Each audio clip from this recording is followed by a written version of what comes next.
we are diving straight into today's biggest stories. Polling expert Professor Sir John Curtis is breaking down the landscape ahead of the Scottish Parliament election, revealing that the odds are against John Swinney's SNP to secure an overall majority, with key battles in a handful of seats potentially sealing the outcome. Tired of dropping your phone or struggling to hold it with one hand? The PopSocket's Pop Grip gives you a secure grip, works as a phone stand, and even lets you swap the top for a fresh new look. Simple, useful, and perfect for everyday phone use. Click the link in the comments to grab yours on Amazon. Next up, we look at the economic fallout as the Iran war escalates.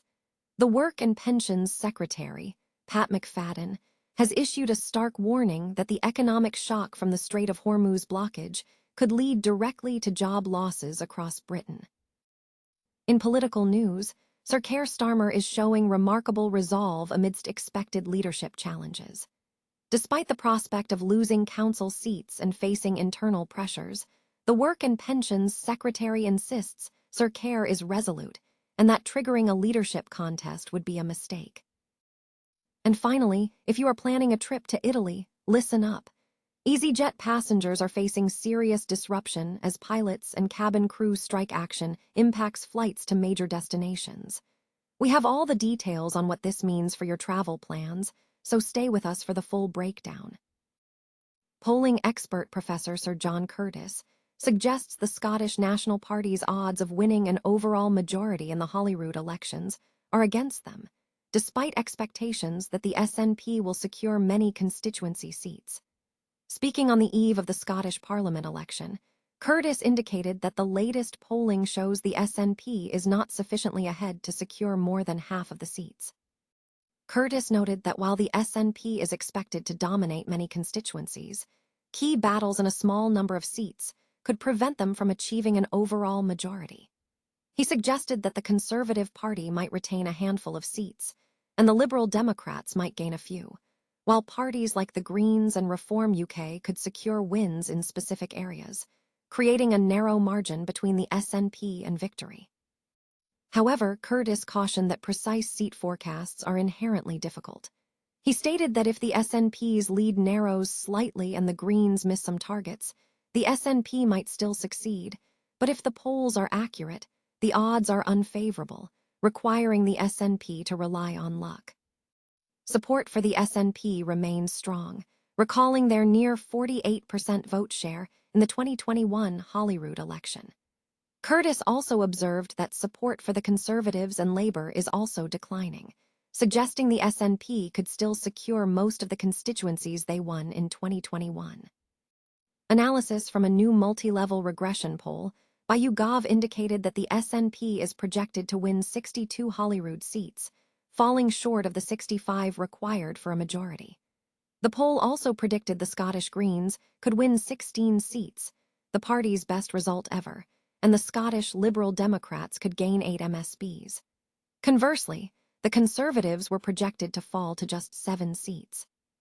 Patrick English of YouGov explained that the SNP's projected majority dropped from 66 to 61 seats due to a slight decline in their vote share, but also due to gains made by the Conservatives, Labour, and the Liberal Democrats in specific contests. Despite the disappointing projection, English added that this news does not seriously undermine John Swinney's prospects of returning as First Minister. The potential economic fallout from the conflict involving Iran is raising serious concerns about job losses in Britain, according to the Work and Pensions Secretary. Pat McFadden warned Sky News that the continued closure of the Strait of Hormuz, a critical global oil shipping route, could negatively impact the UK labour market over the course of the year. McFadden explained that the blockage, which restricts the flow of roughly a fifth of the world's oil, has already contributed to surging energy prices globally. He noted that while the economy appeared to be improving at the start of the year, with falling unemployment figures and expectations for interest rate cuts, the impact of the Iran war undermines these positive projections. The truth is, with the effect of the Iran war, we can't count on any of that at the moment. There is likely to be an effect on prices, which feeds through from energy costs, and there may well be labor market implications, he stated. When directly asked if these implications would result in job losses, McFadden confirmed the possibility. Yes, it could happen. This economic uncertainty is set against a backdrop of escalating geopolitical tensions. Overnight, U.S. President Donald Trump announced a pause on Project Freedom, the effort to guide stranded vessels out of the Strait of Hormuz, as the administration sought to finalize a peace deal with Iran. However, the U.S. confirmed that a blockade of Iranian ports would remain in effect while negotiations continued. This development followed an insistence by U.S. Secretary of State Marco Rubio that a ceasefire was holding after initial military actions against Iran concluded. Rubio stressed that achieving peace requires Iran to agree to U.S. demands regarding its nuclear program and to reopen the strait. Furthermore, U.S. Defense Secretary Pete Hegseth indicated that the rest of the world needed to increase its involvement, suggesting Washington would transfer responsibility at an appropriate time. The White House has also expressed strong criticism toward the response from the UK and other allies in addressing the Gulf crisis, asserting that other nations require access to the strait more urgently than the United States. Sir Keir Starmer has declared he is resolute in the face of expected leadership challenges following the upcoming elections across Britain. A key ally of the Prime Minister has firmly stated that a leadership contest would not address Labour's current problems. Voters are set to cast their ballots on Thursday for the Scottish and Welsh parliaments, alongside local councils throughout England. Starmer is facing significant political headwinds, including the potential loss of hundreds of council seats across England and a challenge to Labour's dominance in the Welsh Parliament, the Senedd, marking a crucial test of public opinion. Reports suggest that members of Parliament are reportedly preparing to move against the Prime Minister, mirroring historical precedents, though this is described as a bloodless maneuver. Work and Pensions Secretary Pat McFadden has strongly backed Starmer, insisting that he is in a resolute mood and that triggering a leadership contest would be a mistake. When questioned about defending his leadership, McFadden confirmed that Starmer is feeling the pressure and is remarkably resolute, emphasizing that turning inward at this time would be a misstep.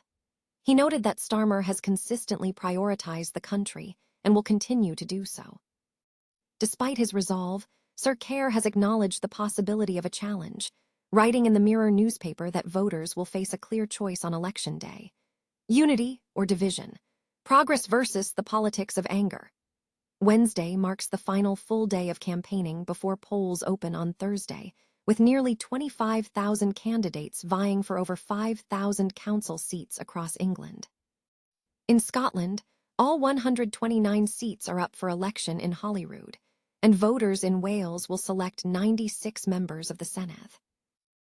UK holidaymakers are facing significant travel disruption due to strike action involving easyJet staff, potentially impacting flights to Italy. Unions representing easyJet pilots and cabin crew have confirmed strike action scheduled for Saturday between 1 p.m. and 5 p.m., stemming from disputes over rostering, post-pandemic pay, and new aircraft integration. easyJet operates daily routes connecting the UK with major Italian cities including Milan, Naples, Venice, and Rome, meaning thousands of British travelers could be affected. While the airline indicated that only a limited number of flights fall within the strike window, with some return services and intra-European flights scheduled to proceed as planned, caution remains high. Airport operators are also issuing warnings. Naples airport operator GESAC has alerted passengers to possible delays and cancellations, advising travelers to check status updates before departing. Furthermore, air traffic control staff at Rome, Naples, and Cagliari are expected to strike between 10 a.m. and 6 p.m., which could trigger widespread delays across the network. Additional industrial action is anticipated at airports such as Rome, Fiumicino, and Palermo, with ground staff and security workers participating in the action. Travel experts caution that the combined strikes could result in extended queues, significant delays, and last-minute cancellations.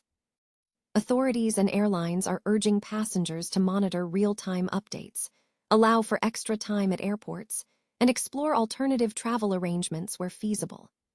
Reports from Italian media suggest that Monday, May 11, could mark a black day for air travel, coinciding with wider walkouts across the aviation sector.